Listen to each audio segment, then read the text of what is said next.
ಓಂ ಶಾಂತಿ. ಇಂದಿನ ನಮ್ಮ ಚರ್ಚೆಗೆ ಎಲ್ಲರಿಗೂ ಸ್ವಾಗತ. ಓಂ ಶಾಂತಿ. ನಮ್ಮ ಮುಂದಿರುವುದು ದೈವಿಕ ಪ್ರೀತಿಯ ಸಾಗರದಲ್ಲಿ ಮುಳುಗುವುದು ಅಂತ ಒಂದು ಸಣ್ಣ ಬರಹ. ನೋಡೋಕೆ ತುಂಬಾ ಚಿಕ್ಕದಾಗಿದ್ರೂ ನನ್ನ ಪ್ರಕಾರ ಇದರ ಆಳ ಇದೆಯಲ್ಲ, ಅದು ಸಮುದ್ರದಷ್ಟೇ ಇದೆ. ಹೌದು ಹೌದು, ಈ ಬರಹದ ಸೌಂದರ್ಯವೇ ಅದರ ಸರಳತೆಯಲ್ಲಿದೆ. ಖಂಡಿತ. ಇದೊಂದು ಮಗು ಮತ್ತೆ ತಂದೆಯ ನಡುವಿನ ಒಂದು ಸಂಭಾಷಣೆ. ಹೌದು. ಸಾಮಾನ್ಯವಾಗಿ ನೋಡಿ, ಆಧ್ಯಾತ್ಮಿಕ ವಿಷಯಗಳು ಅಂದಾಗ ದೊಡ್ಡ ದೊಡ್ಡ ಗ್ರಂಥಗಳು, ಆಮೇಲೆ ಸಂಕೀರ್ಣವಾದ ತತ್ವಗಳು ನೆನಪಾಗತ್ತೆ. ಆದರೆ ಇಲ್ಲಿ ಒಂದು ಮಗುವಿನ ಮುಗ್ಧ ಪ್ರಶ್ನೆ, ಅದು ತಂದೆಯ ಪ್ರೀತಿಯ ಉತ್ತರದ ಮೂಲಕ ಬಹಳ ಗಹನವಾದ ವಿಷಯವನ್ನ ಹೇಳಲಾಗಿದೆ. ಇದು ನೇರವಾಗಿ ಹೃದಯಕ್ಕೆ ತಟ್ಟುತ್ತೆ. ನಿಜ. ನನಗೆ ಇದನ್ನ ಓದಿದಾಗ ಮೊದಲು ಅನ್ನಿಸಿದ್ದೇ ಅದು. ಯೋಗ ಅಂದ ತಕ್ಷಣ ನಮ್ಗೆಲ್ಲ ಏನ್ ನೆನಪಾಗುತ್ತೆ? ದೈಹಿಕ ಕಸರತ್ತು, ಉಸಿರಾಟದ ನಿಯಂತ್ರಣ. ಹೌದು, ಒಂದು ಕಠಿಣ ಹೋರಾಟದ ಹಾಗೆ. ಅದೇ, ಮನಸ್ಸಿನ ಹಿಡಿದಿಡಲು ಮಾಡುವ ಒಂದು ಹೋರಾಟದ ಚಿತ್ರಣವೇ ಕಣ್ಮುಂದೆ ಬರುತ್ತೆ. ಆದ್ರೆ ಈ ಬರಹ ಆ ಎಲ್ಲಾ ಚಿತ್ರಣಗಳನ್ನು ಬದಿಗೆ ಸರಿಸಿ ಯೋಗವನ್ನ ಒಂದು ಸಂಬಂಧ ಅಂತ ಹೇಳುತ್ತೆ. ಎಕ್ಸಾಕ್ಟ್ಲಿ, ಸಂಬಂಧ. ಪ್ರೀತಿಯಲ್ಲಿ ಇರುವುದು ಯೋಗ ಅಂತ ಹೇಳುತ್ತೆ. ಇದು ಒಂದು ರೀತಿ ಏನ್ ಹೇಳೋದು, ಕ್ರಾಂತಿಕಾರಿ ಆಲೋಚನೆಯ ಸರಿ. ಈ ಆಳವನ್ನು ಸ್ವಲ್ಪ ಪರಿಶೋಧಿಸೋಣ. ಖಂಡಿತ. ನಮ್ಮ ಇವತ್ತಿನ ಚರ್ಚೆಯ ಗುರಿ ಏನೆಂದರೆ ಕೇವಲ ಈ ಬರಹವನ್ನ ವಿವರಿಸುವುದಲ್ಲ, ಬದಲಿಗೆ ಇದರ ಮೂಲಕ ಯೋಗದ ಅನುಭವದ ಬಗ್ಗೆ ನಮ್ಮಲ್ಲಿರುವ ಕಲ್ಪನೆಗಳನ್ನೇ ಪ್ರಶ್ನಿಸುವುದು. ಓ ಸರಿ. ಅಂದ್ರೆ ಪ್ರಯತ್ನ ಮತ್ತೆ ಅನುಭವದ ನಡುವಿನ ಸಂಬಂಧವೇನು, ಪ್ರೀತಿ ಹೇಗೆ ಅತಿ ದೊಡ್ಡ ಸಾಧನ ಆಗುತ್ತೆ, ಈ ಪ್ರಶ್ನೆಗಳಿಗೆ ಉತ್ತರ ಹುಡುಕೋಣ. ಅದ್ಭುತ. ಹಾಗಾದ್ರೆ ಆ ಮಗುವಿನ ಪ್ರಶ್ನೆಯಿಂದಲೇ ನಮ್ಮ ಚರ್ಚೆಯನ್ನು ಶುರು ಮಾಡೋಣ ಅಲ್ವಾ? ಅದೇ ಸರಿ. ಮಗು ಬಹಳ ಸರಳವಾಗಿ ಕೇಳುತ್ತೆ, ತಂದೆ, ಯೋಗ ಎಂದ್ರೆ ಏನು? ಇದಕ್ಕಿಂತ ನೇರವಾದ ಪ್ರಶ್ನೆ ಇರಲು ಸಾಧ್ಯವೇ ಇಲ್ಲ. ಹೌದು, ಮತ್ತೆ ಆ ಪ್ರಶ್ನೆಯಲ್ಲೇ ಒಂದು ಸೌಂದರ್ಯ ಇದೆ. ಅದರಲ್ಲಿ ಯಾವುದೇ ಪೂರ್ವಗ್ರಹ ಇಲ್ಲ, ಕೇವಲ ತಿಳಿಯುವ ಒಂದು ಹಂಬಲ ಅಷ್ಟೇ. ಅದಕ್ಕೆ ತಂದೆಯ ಉತ್ತರ ನೋಡಿ. ಅವರು ಯಾವುದೇ ಶಾಸ್ತ್ರದ ವ್ಯಾಖ್ಯಾನವನ್ನಾಗಲಿ ಏನೂ ಹೇಳೋದಿಲ್ಲ. ಅವರು ನಗುತ್ತಾ, ಮಗನೇ, ಯೋಗ ಅಂದರೆ ತಂದೆಯ ಜೊತೆ ಪ್ರೀತಿಯಿಂದ ಇರೋದು ಅಂತಾರೆ. ಈ ಒಂದು ವಾಕ್ಯ ಇದೆಯಲ್ಲ, ಇದು ಯೋಗದ ಬಗೆಗಿನ ನಮ್ಮ ಇಡೀ ದೃಷ್ಟಿಕೋನವನ್ನು ಬದಲಾಯಿಸುವ ಶಕ್ತಿ ಹೊಂದಿದೆ. ಯೋಗ ಮಾಡುವುದು ಎನ್ನುವುದಕ್ಕೂ ಪ್ರೀತಿಯಿಂದ ಇರುವುದು ಎನ್ನುವುದಕ್ಕೂ ಅಜಗಜಾಂತರ ವ್ಯತ್ಯಾಸ ಇದೆ. ಹೌದು, ಒಂದು ಕ್ರಿಯೆ ಇನ್ನೊಂದು ಅಸ್ತಿತ್ವ, ಒಂದು ಡೂಯಿಂಗ್ ಇನ್ನೊಂದು ಬೀಯಿಂಗ್. ಕರೆಕ್ಟ್. ಆದ್ರೆ ಇಲ್ಲಿ ಒಂದು ಪ್ರಶ್ನೆ ಬರುತ್ತೆ. ಇದು ಕೇಳೋಕೆ ತುಂಬಾ ಚೆನ್ನಾಗಿದೆ, ನಿಜ. ಆದ್ರೆ ಇದು ಅತಿಯಾದ ಸರಳೀಕರಣ ಅಲ್ವಾ? ಜನರು ಯೋಗಕ್ಕಾಗಿ ಜೀವನವನ್ನೇ ಮುಡಿಪಾಗಿಡ್ತಾರೆ, ಕಠಿಣ ತಪಸ್ಸು ಮಾಡ್ತಾರೆ. ಅದಕ್ಕೆಲ್ಲ ಅರ್ಥವೇ ಇಲ್ವಾ? ಇದು ಬಹಳ ಮುಖ್ಯವಾದ ಪ್ರಶ್ನೆ. ಈ ಬರಹ ಆ ಎಲ್ಲಾ ಸಾಧನೆಗಳನ್ನು ತಳ್ಳಿ ಹಾಕ್ತಿದೆ ಅಂತ ನಾನು ಭಾವಿಸಲ್ಲ. ಬದಲಿಗೆ ಆ ಎಲ್ಲಾ ಸಾಧನೆಗಳ ಅಂತಿಮ ಗುರಿ ಏನು ಅನ್ನೋದನ್ನ ನೆನಪಿಸ್ತಿದೆ. ಓಕೆ. ಇಲ್ಲಿ ನಮಗೆ ಸಿಗೋ ಮೊದಲ ಪಾಠ ಏನಂದ್ರೆ, ಯೋಗವನ್ನ ಮಾಡಲು ಪ್ರಯತ್ನಿಸುವುದನ್ನು ನಿಲ್ಲಿಸಿ ಒಂದು ಸಂಬಂಧದಲ್ಲಿ ಇರಲು ಪ್ರಾರಂಭಿಸಿ. ಇಲ್ಲಿ ಪ್ರಯತ್ನ ಇರೋದು ಕ್ರಿಯೆಯಲ್ಲ, ಬದಲಿಗೆ ಆ ಸಂಬಂಧವನ್ನು ಅನುಭವಿಸುವಲ್ಲಿ. ಅಂದ್ರೆ ಬೇರೆಲ್ಲ ಸಾಧನೆಗಳು ಈ ಸ್ಥಿತಿಯನ್ನು ತಲುಪಲು ಮೆಟ್ಟಿಲುಗಳು ಅಷ್ಟೇ. ಹೌದು, ಮೆಟ್ಲುಗಳು. ಆದ್ರೆ ಮೆಟ್ಲುಗಳನ್ನೇ ಗುರಿ ಅನ್ಕೊಂಡ್ರೆ ನಾವು ತಲುಪಬೇಕಾದ ಜಾಗವನ್ನು ತಲುಪೋದೇ ಇಲ್ಲ. ಓಹ್, ಈಗ ಸ್ಪಷ್ಟವಾಯಿತು. ಅಂದ್ರೆ ಆಸನ, ಪ್ರಾಣಾಯಾಮ ಎಲ್ಲವೂ ಉಪಯುಕ್ತ, ನಿಜ. ಆದ್ರೆ ಅವುಗಳೇ ಯೋಗ ಅಲ್ಲ. ಅವು ಆ ಪ್ರೀತಿಯ ಸ್ಥಿತಿಯನ್ನು ಅನುಭವಿಸಲು ಸಾಧನಗಳು ಮಾತ್ರ. ಅಷ್ಟೇ. ಸರಿ. ಆದರೆ ಕಥೆಯಲ್ಲಿ ಮಗುವಿಗೆ ಈ ಉತ್ತರದಿಂದ ಸಂಪೂರ್ಣ ಸಮಾಧಾನ ಆಗಲ್ಲ. ಅದು ತನ್ನ ವೈಯಕ್ತಿಕ ಸಮಸ್ಯೆಯನ್ನು ಹೇಳ್ಕೊಳ್ತುತ್ತೆ. ತಂದೆ, ನಾನು ಯೋಗ ಮಾಡ್ತೀನಿ, ಆದ್ರೆ ನನಗೆ ಏನೂ ಅನುಭವ ಆಗ್ತಿಲ್ಲ. ಇದು ಬಹುಶಃ ಈ ಬರಹದ ಅತ್ಯಂತ ರಿಲೇಟಬಲ್ ಭಾಗ ಅನ್ಬಹುದು. ಹೌದು, ನಿಜ. ಆಧ್ಯಾತ್ಮಿಕ ಪಯಣದಲ್ಲಿರುವ ಪ್ರತಿಯೊಬ್ಬರೂ ಒಂದಲ್ಲ ಒಂದು ಹಂತದಲ್ಲಿ ಈ ಭಾವನೆಯನ್ನು ಅನುಭವಿಸಿರ್ತಾರೆ. ನಾವು ಸಮಯ ಕೊಡ್ತೀವಿ, ಪ್ರಯತ್ನ ಪಡ್ತೀವಿ, ಆದ್ರೆ ಮನಸ್ಸು ಮಾತ್ರ ಖಾಲಿಯಾಗಿರುತ್ತೆ. ಏನೋ ಆಗ್ಬೇಕು ಅಂತ ಕಾಯ್ತಾ ಇರ್ತೀವಿ, ಆದ್ರೆ ಏನೂ ಆಗ್ತಿರೋದಿಲ್ಲ. ಇದೊಂದು ರೀತಿಯ ಆಧ್ಯಾತ್ಮಿಕ ಬರಗಾಲದ ಸ್ಥಿತಿ. ಹೌದು. ನಾನು ಸರಿಯಾಗಿ ಮಾಡ್ತಿಲ್ವೇನೋ ಅನ್ನೋ ಸಂಶಯ ಶುರುವಾಗುತ್ತೆ. ಈ ಸಮಸ್ಯೆಯನ್ನ ವಿವರಿಸಲು ತಂದೆ ಒಂದು ಅದ್ಭುತವಾದ ರೂಪಕವನ್ನು ಬಳಸ್ತಾರೆ, ಸಮುದ್ರ ಮತ್ತು ಹುಡುಗನ ಕಥೆ.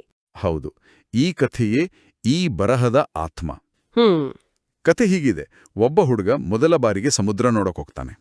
ಆ ಅಪಾರವಾದ ಎಲ್ಲೆಯಿಲ್ಲದ ಜಲರಾಶಿಯನ್ನ ನೋಡಿ ಅವನಿಗೆ ಏಕಕಾಲದಲ್ಲಿ ಸಂತೋಷ ಮತ್ತು ಭಯ ಎರಡೂ ಆಗತ್ತೆ.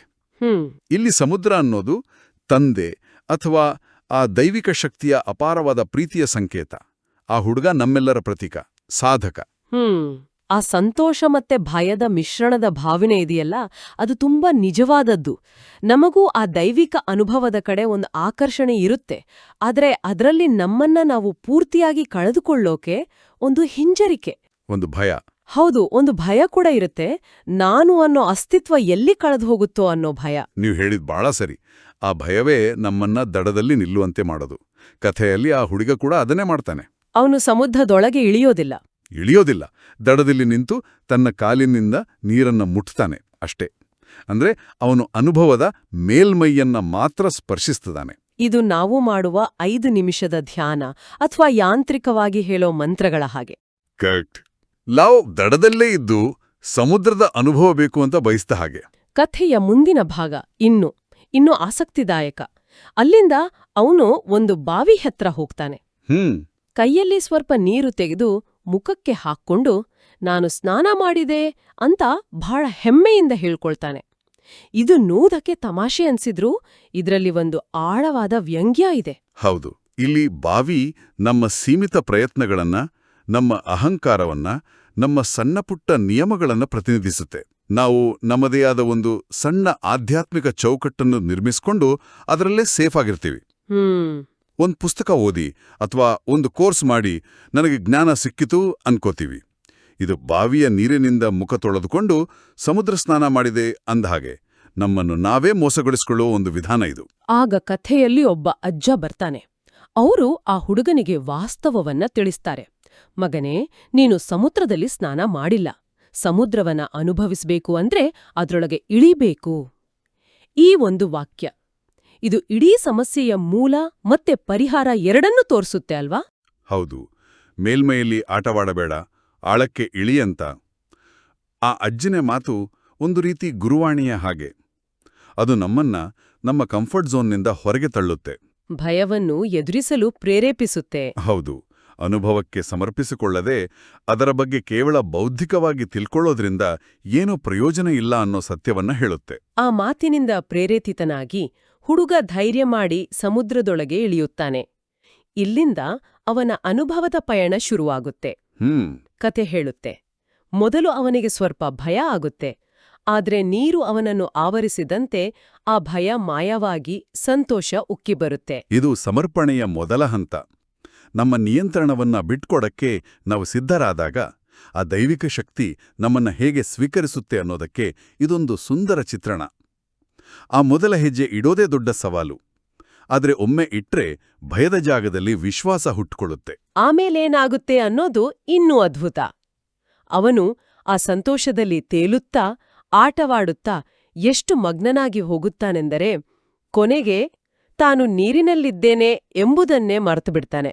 ಹೌದು, ಅವನು ಮತ್ತು ನೀರು ಬೇರೆ ಬೇರೆ ಅನ್ನೋ ಅರಿವೇ ಇಲ್ಲದಂತೆ ಆಗುತ್ತೆ. ಇದು ಆತ್ಮಪ್ರಜ್ಞೆಯನ್ನ ಕಳೆದುಕೊಳ್ಳುವ ಸ್ಥಿತಿಯ ಒಂದು ಪರಿಪೂರ್ಣವಾದ ಚಿತ್ರಣ. ಇದೇ ಸ್ಥಿತಿಯನ್ನ ಬರಹದಲ್ಲಿ ಮಗ್ನಾವಸ್ಥೆ ಅಂತ ಕರೆದಿದ್ದಾರೆ. ಹೌದು, ಈ ಪದವನ್ನ ನಾವು ಸರಿಯಾಗಿ ಅರ್ಥ ಮಾಡ್ಕೋಬೇಕು. ತಂದೆ ವಿವರಿಸ್ತಾರೆ, ಮಗ್ನಾವಸ್ಥೆ ಅಂದ್ರೆ ಪ್ರಯತ್ನ ಇಲ್ಲ, ಒತ್ತಡ ಇಲ್ಲ, ಸ್ವಾಭಾವಿಕ ಶಾಂತಿ ಅಂತ. ಸ್ವಾಭಾವಿಕ ಶಾಂತಿ, ಇದೊಂದು ರೀತಿಯ ಎಫರ್ಟ್ಲೆಸ್ನೆಸ್. ಇಲ್ಲಿ ನಾನು ನೆನಪು ಮಾಡ್ತಿದ್ದೀನಿ, ನಾನು ಧ್ಯಾನ ಮಾಡ್ತಿದ್ದೀನಿ ಅನ್ನೋ ಕರ್ತೃತ್ವ ಭಾವ ಕೂಡ ಇರೋದಿಲ್ಲ. ಸಮುದ್ರದಲ್ಲಿ ಮುಳುಗಿದ ಹುಡುಗನಿಗೆ ತಾನು ಈಜುತ್ತಿದ್ದೇನೆ ಅನ್ನೋ ಪ್ರಜ್ಞೆ ಇಲ್ಲದ ಹಾಗೆ ತಂದೆಯ ಪ್ರೀತಿಯ ಸಾಗರದಲ್ಲಿ ಮಗ್ನವಾದ ಮಗುವಿಗೆ ತಾನು ಯೋಗ ಮಾಡುತ್ತಿದ್ದೇನೆ ಎಂಬ ಪ್ರಯತ್ನವೇ ಇರೋದಿಲ್ಲ. ನನಗೆ ಈ ಮಗ್ನಾವಸ್ಥೆ ಅನ್ನೋ ಪದ ಬಹಳ ಕುತೂಹಲ ಮೂಡಿಸ್ತದೆ. ಅಂದ್ರೆ ನೆನಪು ಮಾಡುವ ಪ್ರಯತ್ನವೇ ಇಲ್ಲದ ಒಂದು ಸ್ಥಿತಿ. ಇದು ಪ್ರಜ್ಞಾಪೂರ್ವಕ ಸ್ಥಿತಿಯೇ ಅಥವಾ ಒಂದು ರೀತಿ ಸಮಾಧಿಯೇ? ನಾವು ಎಚ್ಚರವಾಗಿರ್ತೀವಾ? ಇದು ಅತ್ಯುತ್ತಮ ಪ್ರಶ್ನೆ. ಇದು ಸಮಾಧಿಯ ಹಾಗೆ ಪ್ರಜ್ಞೆ ಕಳ್ಗೊಳ್ಳುವ ಸ್ಥಿತಿಯಲ್ಲ. ಇದು ಅತ್ಯಂತ ಎಚ್ಚರದ, ಆದರೆ ಸ್ವಪ್ರಜ್ಞೆ ಇಲ್ಲದ ಸ್ಥಿತಿ. ಉದಾಹರಣೆಗೆ ಒಂದು ಸಣ್ಣ ಉದಾಹರಣೆ ಕೊಡಬಹುದು. ನೀವು ನಿಮ್ಮ ಅತ್ಯಂತ ಮೆಚ್ಚಿನ ಸಂಗೀತವನ್ನು ಕೇಳುತ್ತಿರುವಾಗ ಅಥವಾ ಒಂದು ಸುಂದರವಾದ ಸೂರ್ಯಾಸ್ತವನ್ನು ನೋಡುತ್ತಿರುವಾಗ ಕೆಲವು ಕ್ಷಣಗಳ ಕಾಲ ನೀವು ಅಲ್ಲಿ ಇರೋದಿಲ್ಲ. ನಿಜ. ನಿಮ್ಮ ಅಸ್ತಿತ್ವ ಆ ಸಂಗೀತದಲ್ಲಿ ಅಥವಾ ಆ ದೃಶ್ಯದಲ್ಲಿ ಲೀನವಾಗಿರುತ್ತದೆ. ಆ ಕ್ಷಣದಲ್ಲಿ ನಾನು ಸಂಗೀತ ಕೇಳ್ತಿದ್ದೀನಿ ಅನ್ನೋ ಯೋಚನೆ ಇರೋದಿಲ್ಲ. ಕೇವಲ ಸಂಗೀತದ ಅನುಭವ ಮಾತ್ರ ಇರುತ್ತೆ. ಮಗ್ನಾವಸ್ಥೆ ಕೂಡ ಅಂತಹುದೇ ಒಂದು ಆಳವಾದ, ನಿರಂತರವಾದ ಸ್ಥಿತಿ. ಅದ್ಭುತವಾದ ಉದಾಹರಣೆ. ಹಾಗಾದ್ರೆ ಬರಹದಲ್ಲಿ ಹೇಳಿರುವ ಮನನ ಮತ್ತು ಮಗ್ನಾವಸ್ಥೆ ನಡುವಿನ ವ್ಯತ್ಯಾಸವೇನು? ಇವೆರಡೂ ಒಂದೇ ರೀತಿ ಕೇಳಿಸುತ್ತವೆ. ಇದೊಂದು ಸೂಕ್ಷ್ಮವಾದ ಆದರೆ ಬಹಳ ಮುಖ್ಯವಾದ ವ್ಯತ್ಯಾಸ. ಬರಹ ಹೇಳುತ್ತೆ ಮನನ ಅಂದ್ರೆ ತಂದೆಯ ಪ್ರೀತಿಯಲ್ಲಿ ಒಳಗೆ ಹೋಗೋದು. ಒಳಗೆ ಹೋಗೋದು ಅಂದ್ರೆ ಸಮುದ್ರದ ದಡದಲ್ಲಿ ನಿಂತ ಹುಡುಗ ಭಯವನ್ನು ಮೀರಿ ಧೈರ್ಯ ಮಾಡಿ ಒಳಗೆ ಇಳಿಯುತ್ತಾನಲ್ಲ, ಆ ಪ್ರಕ್ರಿಯೆ ಮನನ. ಅದು ಪ್ರೀತಿಯಲ್ಲಿ ಆಳವಾಳಿ ಇಳಿಯಲು ನಾವು ಮಾಡುವ ಒಂದು ಪ್ರಜ್ಞಾಪೂರ್ವಕ ಪ್ರಯತ್ನ. ಓಕೆ. ಆದರೆ ಮಗ್ನಾವಸ್ಥೆ ಅಂದ್ರೆ ಆ ಪ್ರಯತ್ನದ ಫಲಿತಾಂಶ. ಸಮುದ್ರದಲ್ಲಿ ಸಂಪೂರ್ಣವಾಗಿ ಮುಳುಗಿ ತನ್ನನ್ನು ತಾನೇ ಮರೆತು ಹೋಗುವ ಸ್ಥಿತಿ. ಮನನ ಅನ್ನೋದು ಬಾಗಿಲನ್ನು ತಟ್ಟುವ ಕ್ರಿಯೆಯಾದರೆ ಮಗ್ನಾವಸ್ಥೆ ಅನ್ನೋದು ಮನೆಯೊಳಗೆ ಸಹಜವಾಗಿರುವ ಸ್ಥಿತಿ. ಮನನ ಒಂದು ಕ್ರಿಯೆ, ಮಗ್ನಾವಸ್ಥೆ ಒಂದು ಸಹಜ ಪರಿಣಾಮ. ಕರೆಕ್ಟ್. ಇದು ತುಂಬಾ ಸ್ಪಷ್ಟವಾಯಿತು. ಈ ಸ್ಪಷ್ಟತೆಯ ನಂತರ ತಂದೆ ಒಂದು ನೇರವಾದ, ಶಕ್ತಿಯುತವಾದ ಸಲಹೆಯನ್ನು ಕೊಡ್ತಾರೆ. ನೀವು ಸಾಗರನ ಮಕ್ಕಳು, ಸಣ್ಣ ಬಾವಿಗಳಲ್ಲಿ ಆಟ ಆಡ್ಬೇಡಿ, ಸಾಗರದಲ್ಲಿಯೇ ಇರಿ. ಇದು ಕೇವಲ ಒಂದು ಸಲಹೆ ಅಲ್ಲ, ಅದೊಂದು ಹಕ್ಕನ್ನು ನೆನಪಿಸುವ ಮಾತು. ಹೌದು. ಖಂಡಿತ. ಇದು ನಮ್ಮ ನಿಜವಾದ ಸ್ವರೂಪ, ನಮ್ಮ ಸಾಮರ್ಥ್ಯವನ್ನು ನೆನಪಿಸುವ ಮಾತು. ನಮ್ಮ ಮೂಲವೇ ಸಾಗರ, ನಾವು ಅನಂತದ ಅಂಶ. ಹಾಗಿದ್ಮೇಲೆ ನಾವು ಯಾಕೆ ಸೀಮಿತವಾದ ಯೋಚನೆಗಳಲ್ಲಿ, ಸಣ್ಣ ಪುಟ್ಟ ಆಚರಣೆಗಳಲ್ಲಿ, ಈ ಬಾವಿಯಂತಹ ಚಿಕ್ಕ ಅನುಭವಗಳಲ್ಲಿ ಸಿಕ್ಕಿ ಹಾಕ್ಕೊಳ್ಬೇಕು? ಇಡೀ ಸಾಗರವೇ ನಮ್ಮದಾಗಿರುವಾಗ ನಾವು ಒಂದು ಬೊಗಸ ನೀರಿನಿಂದ ತೃಪ್ತರಾಗಬಾರದು ಅನ್ನೋ ಎಚ್ಚರಿಕೆ ಇದು. ಈ ಕಥೆ ಮತ್ತು ಸಲಹೆಯಿಂದ ಆ ಮಗುವಿಗೆ ಒಂದು ದೊಡ್ಡ ಅರಿವು ಮೂಡಿದ ಹಾಗೆ ಕಾಣಿಸ್ತಾ ಇದೆ. ಬರಹದ ಕೊನೆಯಲ್ಲಿ ಮಗು ಅದನ್ನ ಹೇಗೆ ತನ್ನ ಜೀವನದಲ್ಲಿ ಅಳವಡಿಸಿಕೊಂಡಿತು ಅಂತ ವಿವರಿಸಲಾಗಿದೆ. ಹೌದು. ಮರುದಿನ ಅಮೃತ ವೇಳೆಯಲ್ಲಿ ಅದು ಶಾಂತವಾಗಿ ಕುಳಿತುಕೊಳ್ಳುತ್ತೆ. ಆದ್ರೆ ಈ ಬಾರಿ ಒಂದು ದೊಡ್ಡ ವ್ಯತ್ಯಾಸವಿದೆ. ಹೌದು. ಈ ಬಾರಿ ಅದರ ಕೂಡುವಿಕೆಯಲ್ಲಿ ಯಾವುದೇ ಗುರಿ ಇಲ್ಲ. ಏನನ್ನೋ ಪಡೆಯಬೇಕು, ಅನುಭವಿಸಬೇಕು, ಶಾಂತಿಯನ್ನ ಸಾಧಿಸಬೇಕು. ಆ ಒತ್ತಡ ಇಲ್ಲ. ಆ ಒತ್ತಡವೇ ಇಲ್ಲ. ಸಾಮಾನ್ಯವಾಗಿ ನಾವು ಧ್ಯಾನಕ್ಕೆ ಕುಳಿತಾಗ ಒಂದು ಪರ್ಫಾರ್ಮೆನ್ಸ್ ಆಂಗ್ಸೈಟಿ ಇರುತ್ತೆ, ಇವತ್ತು ಧ್ಯಾನ ಚೆನ್ನಾಗಿ ಆಗಬೇಕು ಅಂತ. ಆದರೆ ಇಲ್ಲಿ ಮಗು ಆ ಎಲ್ಲಾ ನಿರೀಕ್ಷೆಗಳನ್ನು ಬದಿಗಿಟ್ಟು ಸುಮ್ಮನೆ ಕುಳಿತುಕೊಳ್ಳುತ್ತೆ. ಆ ನಿರೀಕ್ಷೆಗಳ ಜಾಗದಲ್ಲಿ ಇರುವುದು ಒಂದೇ ಒಂದು ಭಾವ, ಒಂದೇ ಒಂದು ಅರಿವು: ನಾನು ತಂದೆಯ ಮಗು. ಅಷ್ಟೇ. ಇದೊಂದು ಅತ್ಯಂತ ಸರಳವಾದ, ಆದರೆ ಎಲ್ಲವನ್ನೂ ಬದಲಾಯಿಸುವಂತಹ ಐಡೆಂಟಿಟಿ ಶಿಫ್ಟ್. ನಾನು ಯೋಗ ಮಾಡುವವಳು ಅಥವಾ ನಾನು ಸಾಧಕಿ ಅನ್ನೋ ಅಹಂ ಇಲ್ಲ, ಕೇವಲ ನಾನು ಮಗು ಅನ್ನೋ ಸಂಬಂಧದ ಸಹಜ ಅರಿವು ಮಾತ್ರ. ಇಲ್ಲಿಯೇ ನಮಗೆ ಈ ಬರಹದ ಅಂತಿಮ ಮತ್ತು ಪ್ರಮುಖ ಒಳನೋಟ ಸಿಗೋದು. ಅನುಭವದ ಬೀಗದ ಕೈ ಇರೋದು ನಮ್ಮ ಕ್ರಿಯೆಯಲ್ಲ, ನಮ್ಮ ಅಸ್ಮಿತೆಯಲ್ಲಿ, ನಮ್ಮ ಐಡೆಂಟಿಟಿಯಲ್ಲಿ. ಓ. ನಾವು ನಮ್ಮನ್ನು ಯಾರು ಅಂತ ಭಾವಿಸುತ್ತೇವೆಯೋ ನಮ್ಮ ಅನುಭವವೂ ಹಾಗೇ ಇರುತ್ತೆ. ನಾನ್ ಪ್ರಯತ್ನ ಪಡುತ್ತಿರುವ ಸಾಧಕ ಅಂತ ಭಾವಿಸಿದ್ರೆ ನಮ್ಮ ಪ್ರಯಾಣ ಹೋರಾಟದಿಂದ ಕೂಡಿರುತ್ತೆ. ಆದರೆ ನಾನು ಸಹಜವಾಗಿಯೇ ತಂದೆಯ ಮಗು, ಆ ಪ್ರೀತಿಯ ಸಾಗರದ ಒಂದು ಭಾಗ ಅಂತ ಭಾವಿಸಿದ್ರೆ ಹೋರಾಟ ನಿಂತೋಗುತ್ತೆ. ಆ ಕ್ಷಣದಲ್ಲಿ ಯೋಗ ಒಂದು ಕ್ರಿಯೆಯಾಗಿ ಉಳಿಯದೆ ನಮ್ಮ ಸಹಜ ಸ್ಥಿತಿಯಾಗುತ್ತೆ. ಮತ್ತು ಇದರ ಫಲಿತಾಂಶ ಬರಹ ಹೇಳುತ್ತೆ, ಅದರ ಮನಸ್ಸು ಶಾಂತವಾಯಿತು, ಹೃದಯ ಸಂತೋಷವಾಯಿತು.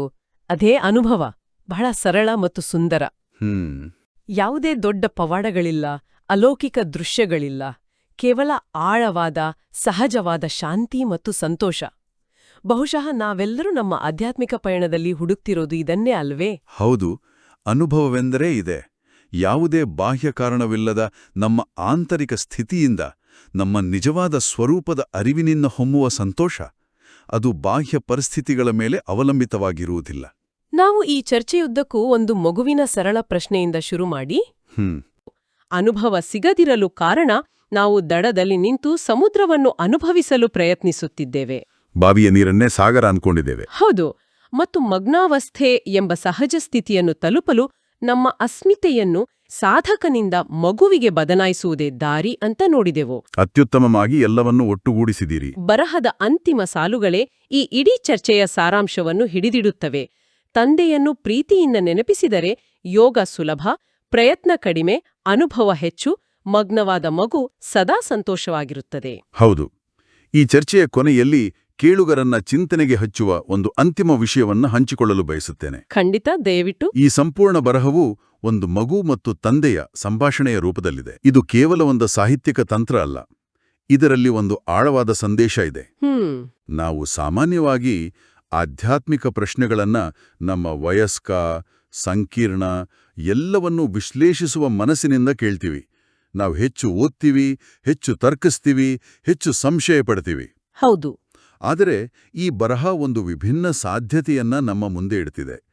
ಒಂದು ವೇಳೆ ನಾವು ನಮ್ಮ ಅತ್ಯಂತ ಆಳವಾದ ಪ್ರಶ್ನೆಗಳನ್ನ ಒಂದು ಮಗುವಿನ ಸರಳ, ಮುಗ್ಧ ಮತ್ತು ನಂಬಿಕೆಯುಳ್ಳ ಹೃದಯದಿಂದ ಕೇಳಿದರೆ ಏನಾಗ್ಬೋದು? ಸಂಶಯದ ಬದಲು ಶ್ರದ್ಧೆಯಿಂದ, ಜ್ಞಾನದ ಅಹಂಕಾರದ ಬದಲು ತಿಳಿಯುವ ಕುತೂಹಲದಿಂದ ಮತ್ತು ಎಲ್ಲಕ್ಕಿಂತ ಹೆಚ್ಚಾಗಿ ಪ್ರಯತ್ನದ ಬದಲು ಪ್ರೀತಿಯಿಂದ ನಾವು ಆಧ್ಯಾತ್ಮಿಕತೆಯನ್ನು ಸಮೀಪಿಸಿದರೆ ನಮ್ಮ ಅನುಭವ ಹೇಗಿರಬಹುದು? ಅಂತಹ ದೃಷ್ಟಿಕೋನವನ್ನು ಅಳವಡಿಸಿಕೊಂಡ್ರೆ ನಮ್ಮ ಸ್ವಂತ ಅಭ್ಯಾಸದಲ್ಲಿ ಅಥವಾ ಜ್ಞಾನದ ಹುಡುಕಾಟದಲ್ಲಿ ಯಾವ ಅದ್ಭುತ ಬದಲಾವಣೆಗಳಾಗಬಹುದು, ಇದು ನಾವೆಲ್ಲರೂ ಆಲೋಚಿಸಬೇಕಾದ ವಿಷಯ. ಓಂ ಶಾಂತಿ.